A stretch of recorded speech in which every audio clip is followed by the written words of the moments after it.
paano ginagawa. Ito na yung tinatawag nilang lukad. Paglukad. Lukad.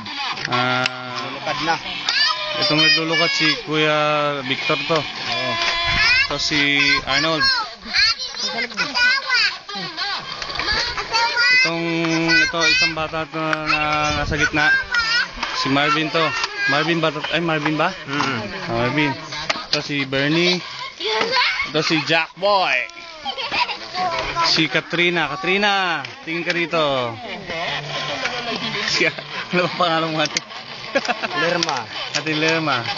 Saan si yung pansin? Sa likod. Nandun. Ano ay? Nahulog. Yung pansin, kaway ka naman dito. Yun. Sige, panoorin uli natin yung kanilang lukad. Lumalayo tayo.